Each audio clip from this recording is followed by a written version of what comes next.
Hey friends, if you're looking for quick tips to help you jumpstart your week, you are in the right place. I'm Lori Palau, host of the popular weekly podcast Organized Life, founder of Simply Be Organized, and every Monday I am here to bring you a quick organizing tip in under 15 minutes. All you have to do is click the subscribe or follow button wherever you're listening, and let's get started. Hi everybody, welcome to today's tip of the week. I am your host, Lori Palau, and I'm so glad that you're here. If you're listening to this in real time, we are coming up on Thanksgiving, which is my favorite holiday. And I was thinking about what can we talk about that is going to be relevant for this time of year. And so I started thinking about what's going on in my own life. And we host Thanksgiving here. I've hosted Thanksgiving for over 20 years. And so we always have out of town guests. And so I thought one of the things that is really important for me is to make sure that my linen closet is stocked and on point. So that's what we're actually going to be talking about today, which is organizing your linen closet. And I realize that some people don't even have the luxury of having a linen closet, but let's just assume that you do, that there's a space, a dedicated space for you to keep your sheets, your towels, all your backup linens, and then maybe even other things like stock of toiletries and first aid and any other assorted things, maybe some cleaning products, a heating pad, things like that. Those are the typical things that a lot of times people will store in a linen closet. And sometimes we put stuff in there and doesn't always have a rhyme or reason. But it's good at least once a year, I think, to kind of do a deep dive into the linen closet, go through things that are expired, look at towels maybe that have been frayed or need to be replaced, and really assess your sheets. And it's funny because we've recently been partnering with American Blossom Linens. I don't know if you've heard some of the ads or the commercials that we've done for them, but I absolutely love them. And they are this great quality. They're like American made, really thick, organic cotton. And when I started partnering with them, I said, you know what? I don't need to add another set of sheets. So I went through and looked at a set that I had that was a little bit worn, and they were fine until I got this new set. And then I was like, oh, yeah, these other ones are shot. And so I was able to cycle them out. And so, again, whether you are saying, listen, we are, we just bought a new bed, we bought a bigger size bed, we changed beds, whatever it is, or we have kind of like older sheets, they're not great.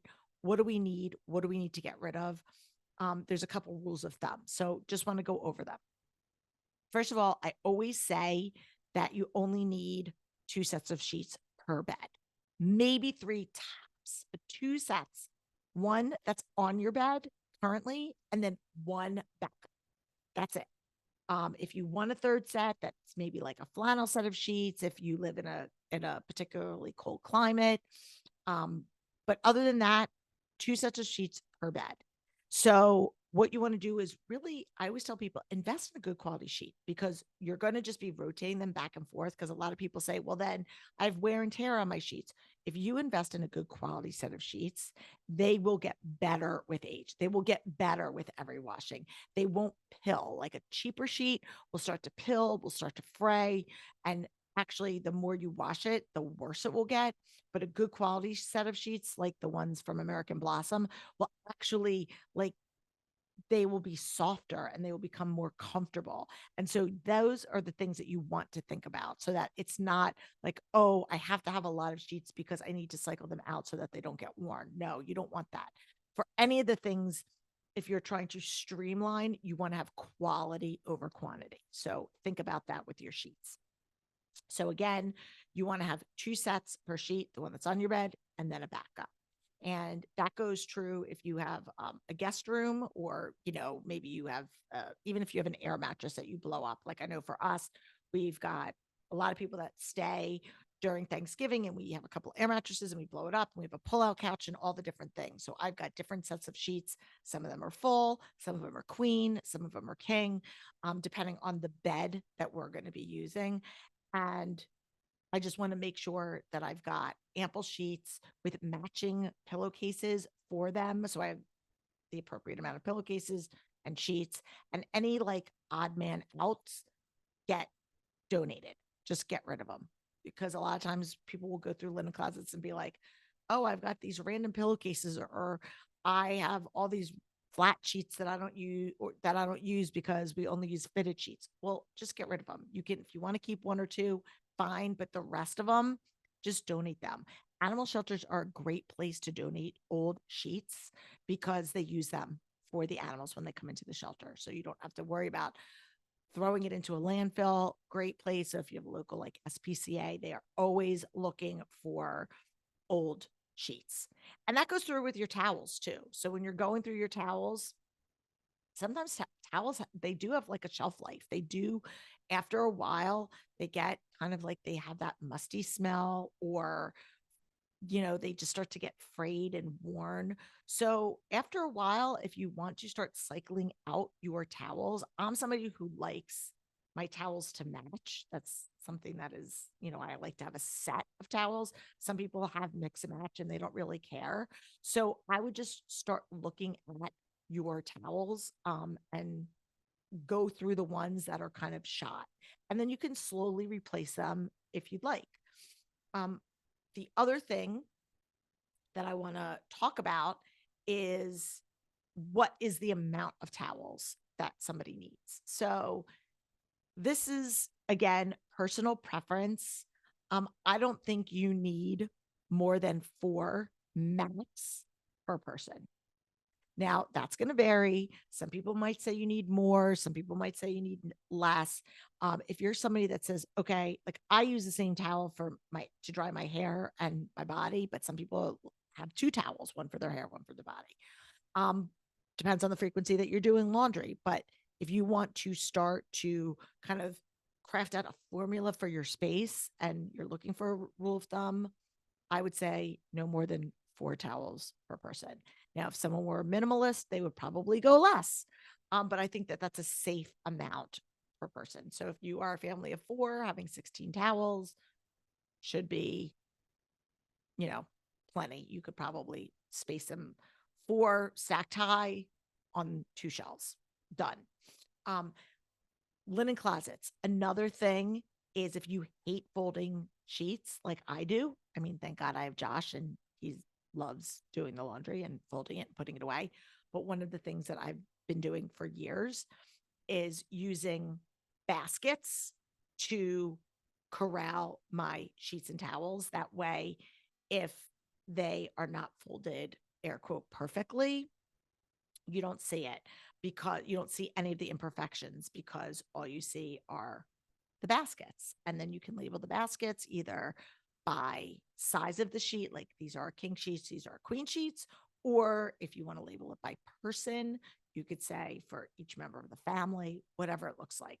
But I think those are some really good, easy, simple tips for you if you are constantly fighting on how to fold a fitted sheet, which I will tell you continues to be one of the banes of my existence. Another thing that people store in their linen closets a lot is kind of backstock of toiletries. And that could be razors, toothbrushes, toothpastes, deodorant, shampoo, conditioner, soaps, things of that nature. And so it's a good idea to go in, especially around the holidays, if you are going to be entertaining, if you are going to be having people in from out of town, to make sure that you have those essentials that people might forget: extra toothbrushes, extra toothpastes, extra razors, soaps, lotion, just all those little amenities that make it more homey, so that if people are coming in, and they forget it, you can just say, here, I have this for you. It's just these little personal touches that make it easier for your guest. And it also can be easier for you, because then you can just say, here, take this, or get rid of it, dispose of it after they leave. Um, Medicines, other things. Again, some people will just keep this in a medicine closet, but I know other times people have, like, I know in our linen closet, I've got a bin with like first aid stuff. So not only do I have like bandages and like neosporin and other kind of stuff, but I have other things that might have some expiration dates on it. And so you want to just check those periodically. You want to make sure that if you are having people in, from out of town, that you have things on hand like antacids for people and, you know, stomach medicines if somebody's not feeling great in your house, and, cold medicine and Tylenol and things like that. So whether that's kind of I might be going a little bit outside the linen closet, but I'm just thinking as you're kind of preparing all of those kind of bathroom related things, just having those extra supplies on hand to make sure that you're prepared when you have guests, when they're over.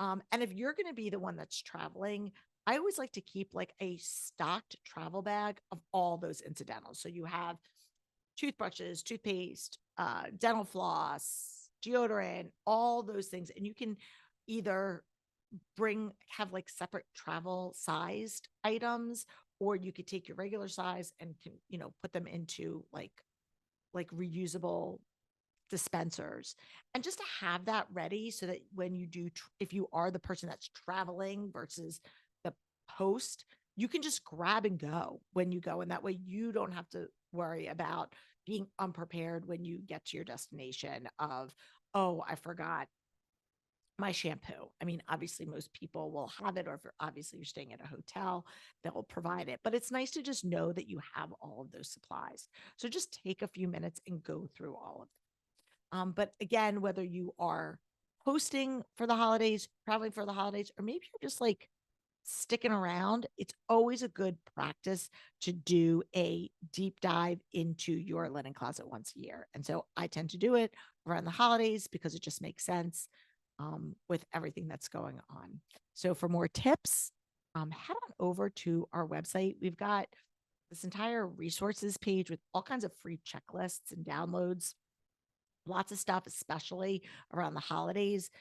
Not only for that, but especially around the holidays, things that you can do because we're always just so much on autopilot so much of the time.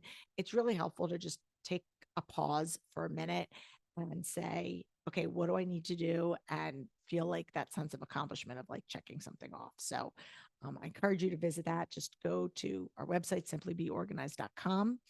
And that's the letter B, simply the letter B, organized.com, and just click on our resources tab and you'll find all the stuff there for you. So if you like this episode, please share it with a friend. We will be back next Monday with another tip, and we'll be back on Thursday with another episode of This Organized Life. Until then, I'm Lori Palau. Peace out. Thanks for tuning in. If you like this episode, please spread the love and share it with your friends.